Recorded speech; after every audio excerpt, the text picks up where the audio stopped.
তো এই অঙ্কটা করতে গিয়ে এইটুকু আমরা সিকোয়েন্সে পাচ্ছি, মানে আগে যে অঙ্কটা শিখিয়েছিলাম সেই সিকোয়েন্সে যদি চলি তাহলে এটা সিকোয়েন্স পাচ্ছি। তাহলে দেখো 1 গুণিত 2, 2 গুণিত 3, 3 গুণিত 4, 4 গুণিত 5, 5 গুণিত 6, 6 গুণিত 7, 7 8 হয়েছে, 8 9, কিন্তু এটা 9.90 হয়েছে, তো মিলছে না।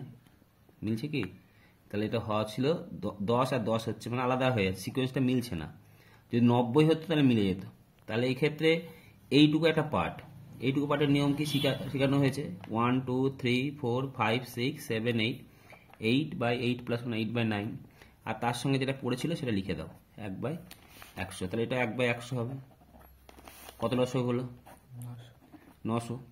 তাহলে 9 কত হয়? 100, 800, আর এটা কত? 9 হয়। তাহলে উত্তর কত হলো? 809 বাই কত? 900। তাহলে এটা একটা প্রবলেম আসতে পারে এই ধরনের, কিছু সিকোয়েন্স থাকবে আর কিছু একটা বা দুটো সিকোয়েন্সে থাকবে না। তখন সেক্ষেত্রে সিকোয়েন্স যেটা থাকবে না সেটা আলাদা করে নেব, তাহলে অঙ্ক হয়ে যাবে। তাহলে আগের অঙ্কটার সাথে এই অঙ্কটার পুরো একদম মিল আছে, কিন্তু এখানে সিকোয়েন্স ছিল, এটুকু সিকোয়েন্সে আছে, এটা নেই। তাই এইভাবে করলে এইভাবে করতে হয়, এটা একটা টিক্স।